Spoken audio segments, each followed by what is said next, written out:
आपको छींकें बहुत आती हैं? छींकों को जड़ से ख़त्म करने के लिए हमें कुछ एक्सरसाइज करनी होगी, क्योंकि हमारा शरीर कफ वायु पित्त से बना है। गला हमारा कफ का स्थान है, छाती हमारी पित्त का स्थान है, पेट हमारा वायु का स्थान है। तीनों को बैलेंस करने के लिए हमें ये त्रिकोण आसन रोज करना पड़ेगा। जब आप रोज इस त्रिकोण आसन को करेंगे तो कफ जितना शरीर के लिए ज़रूरत है उतना बनेगा, पित्त और वायु भी उतनी ही बनेगी जितना कि शरीर को ज़रूरत है। अगर ये तीनों चीज़ें ज़रूरत से ज़्यादा शरीर के अंदर बननी शुरू होती हैं और ठीक से बाहर नहीं निकल पाती हैं, तभी ये शरीर में रेशे के रूप में रह जाती हैं और छींकों का कारण बनती हैं, जिसे नज़ला बोलते हैं।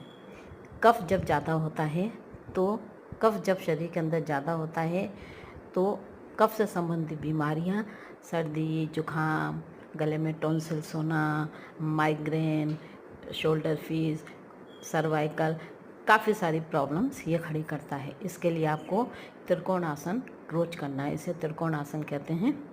ये कफ, वायु और पित्त तीनों को बैलेंस रखता है। इससे बॉडी के अंदर कमर में, छाती में, कंधे में,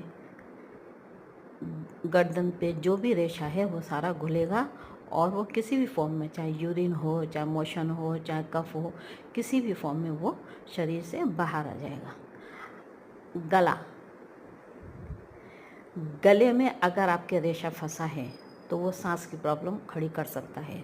उसको निकालने के लिए आपको गर्दन की एक्सरसाइज करनी पड़ेगी। इससे फंसा हुआ रेशा टूटेगा और वो कफ के रूप में या किसी भी फॉर्म में बॉडी से बाहर निकलेगा। आपको गर्दन की प्रक्रिया करनी है, इसलिए सर्वाइकल में भी आपको फ़ायदा देगी ये एक्सरसाइज, और आपको थायराइड में भी ये फ़ायदा देती है, साथ में छींकों में भी ये फ़ायदा देगी। तो ये आपको करना है और ज़रूर करना है। कम से कम 5-5 स्ट्रोक हर चीज़ के आप करते रहें।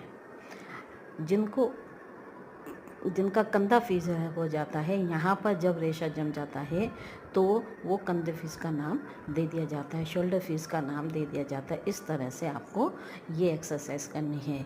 रेशा जहाँ फंसेगा वहीं पर बीमारी खड़ी करेगा। गर्दन में सर्वाइकल बनाएगा, माइंड तक पहुँचेगा तो माइग्रेन देगा, शोल्डर फीस देगा, घुटने में आएगा तो घुटना दर्द, पंजे दर्द और आपको आर्थराइटिस की प्रॉब्लम शुरू हो जाएगी। इसलिए आप ये एक्सरसाइज करते रहिए।